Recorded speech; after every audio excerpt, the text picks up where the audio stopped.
नमस्कार, मैं हूं आदेश शर्मा और आप देख रहे हैं वायुदूत न्यूज नेटवर्क। उम्मीद करते हैं आप और आपका परिवार स्वस्थ होगा, पहले से बेहतर होगा।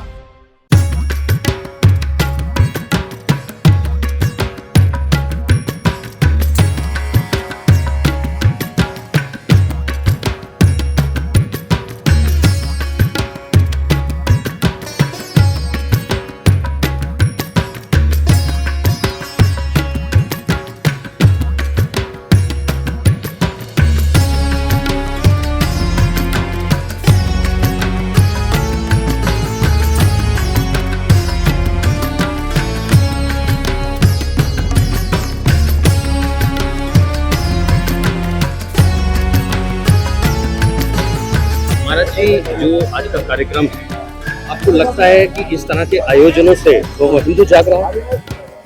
ये एक माध्यम है, सहयोगी माध्यम है, साधन है। इस तरह के कार्यक्रमों को जो बहुत सारी जगह पर बहुत सारे कार्यक्रम होंगे तो निश्चित रूप से जागरण की तरफ लोगों की प्रवृत्ति बनेगी, गति बनेगी और उस तरह की भावनाएं बनेंगी। एक मंच पे सभी को इकट्ठा करना, आपको लगता है इससे जो आज का युवा है वो कहीं ना कहीं इस पर अमल करेगा? बिल्कुल निश्चित रूप से इससे बहुत फर्क पड़ेगा और लोग संस्कारों से और सनातन से जुड़े। मैं महंत नारायणगिरी दुधेश्वरनाथ मंदिर का महंत हूँ, दिल्ली संत मंडल का जो है अध्यक्ष हूँ, दिल्ली संत महामंडल का, और श्रीपंत दशनाम जुना अखाड़ा का अंतर्राष्ट्रीय जो है वो प्रवक्ता हूँ। महाराज जी, आज का जो आयोजन है जी, आपको क्या लगता है कि इस तरह से जो सनातन है वो इकट्ठा होगा, और खास तौर पर विशेष तौर पर जो यूथ है, यूथ को क्या मैसेज जाता है इस तरह के आयोजनों से? देखिए, युवाओं को प्रेरणा प्राप्त होती है कि सनातन धर्म में जो कहीं थोड़ा बहुत आपस में कुछ विकराव जैसा लगता है, तो वो हृदय रूपी मंच पर आकर सभी साधु संतों से मिलकर निश्चित रूप से इसिका जी ने जो एक प्रयास किया कि जो आपका लक्ष्मी फाउंडेशन के द्वारा, और ये भारत जो है सभी लोग जो है निर्धन है धनवान बने और सभी को जो है सभी व्यवस्थित हो और अपने आप को दृढ़ बनाए, तो निश्चित रूप से युवाओं में बहुत सी प्रकार की कुर्तियां उनको दूर हो और वो सनातन से जुड़े। जितना भी संत समाज है, कई बार ये देखा गया है उसमें राजनीति आने से वो दो घटकों में बट जाते हैं। ऐसा क्यों? एक जब सनातन की हम बात करते हैं तो सभी को एकजुट क्यों नहीं होना चाहिए? देखिए कि जहाँ पर कोई विचारों का होता है मतभेद, तो कहीं कहीं विचारों का टकराव होता है, तो कई संतों में किसी प्रकार का कोई मतभेद नहीं है। संत आपस में सभी संत लोग सभी एक है। कहीं कहीं क्या होता है कि मान लीजिए कुछ मानसिकता वाले ऐसा होता है जो षड्यंत्रकारी लोग हैं, वो कहीं कहीं आपस में संतों को जो है लड़ाने का प्रयास करते हैं। संतों में किसी प्रकार का कोई मतभेद नहीं है।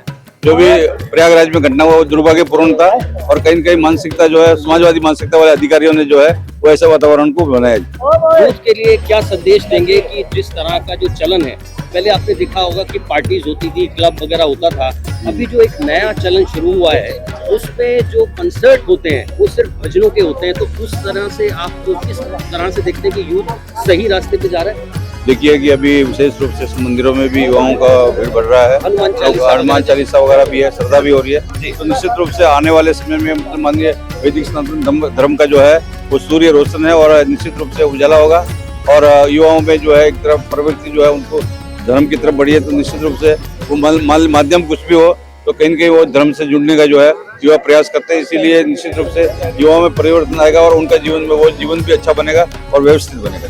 आपने देखा किस तरह से महाराज जी ने कितनी सादगी से सारी चीजों को बताया कि आज का जो युवा है, आज के युवा को इस तरह आपस में संगठित होकर, जैसे कि कहा भी था कि एक रहोगे तो नेक रहोगे, और वो बहुत सारी चीजों को ये दर्शाता है कि इस तरह के आयोजनों से कम युवा आपस में संगठित हो सके और एक साथ मिलजुल कर रह सके। जेएनयू में अक्सर ये नारे लगते हैं, हमें चाहिए आज़ादी आज़ादी। आज तक समझ नहीं आया किस चीज़ से आज़ादी चाहिए।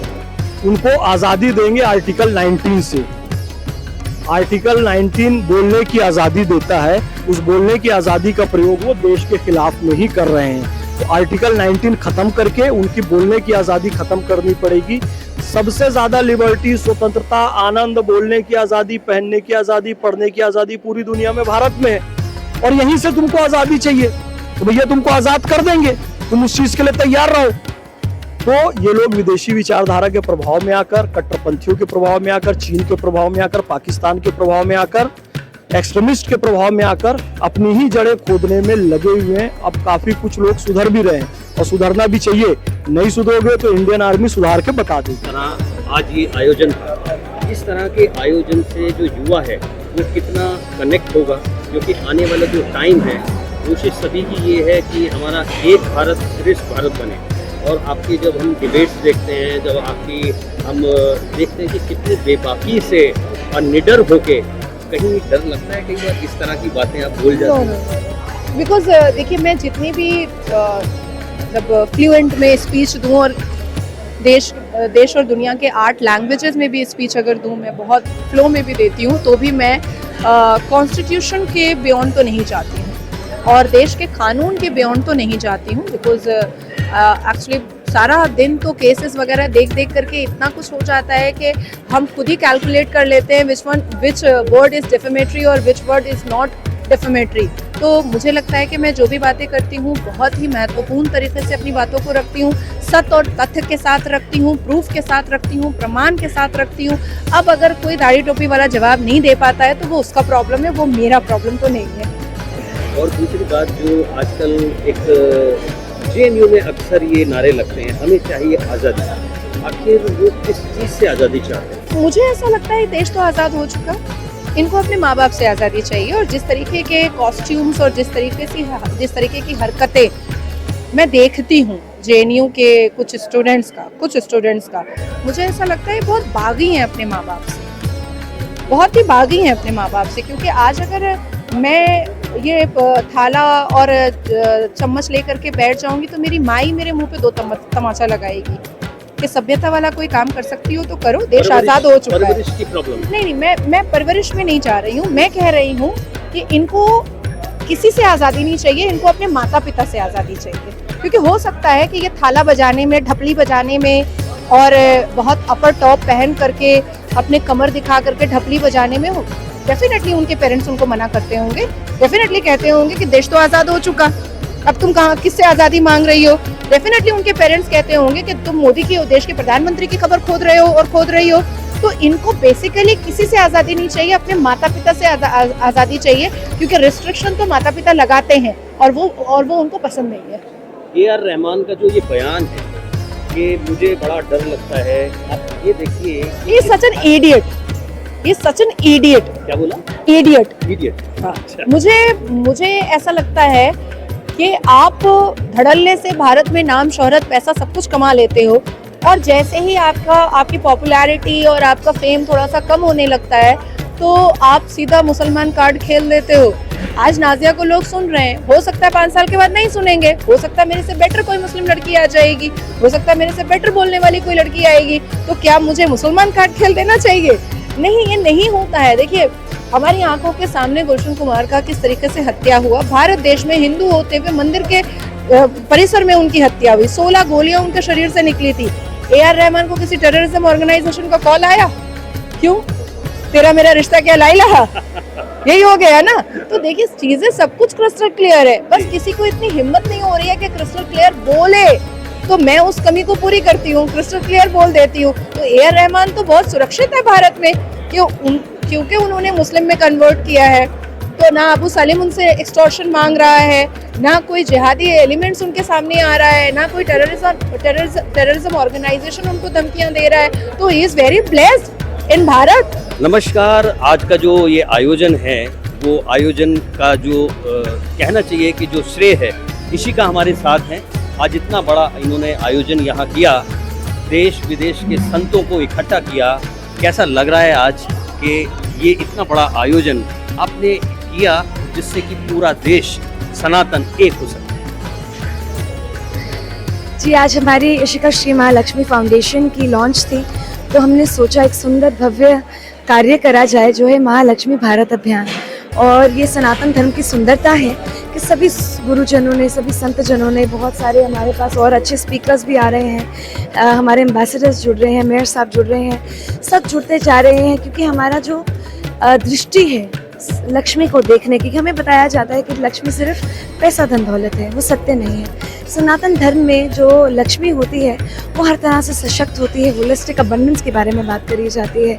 जैसे हम बात करें धैर्य लक्ष्मी की, जब हम बात करें धन लक्ष्मी की, जब हम बात करें गज लक्ष्मी की, क्योंकि गज लक्ष्मी हमारे जितने भी मंत्री जन हैं वो उनका रूप है। जब हम बात करते हैं विद्या लक्ष्मी की, आदि लक्ष्मी की, जितने भी गुरुजन हैं, संत जन हैं, वो हमारी विद्या लक्ष्मी है। जितने भी हमारे लॉयर्स हैं, जजेस हैं, वो हमारी विजय लक्ष्मी है। जितने भी हमारे आर्मी ऑफिसर्स हैं, नेवल ऑफिसर्स हैं, वो सारी हमारी वीर लक्ष्मी है। जितना भी हमारा यूथ है वो हमारा संतान लक्ष्मी है। जब हमारा ऐश्वर्य लक्ष्मी के बारे में बात करी जाती है तो आप जैसे यूट्यूबर्स, सोशल मीडिया और जितने भी मीडिया चैनल्स हैं जो नैरेटिव बिल्डिंग में हेल्प करते हैं वो भी हमारी ऐश्वर्य लक्ष्मी है।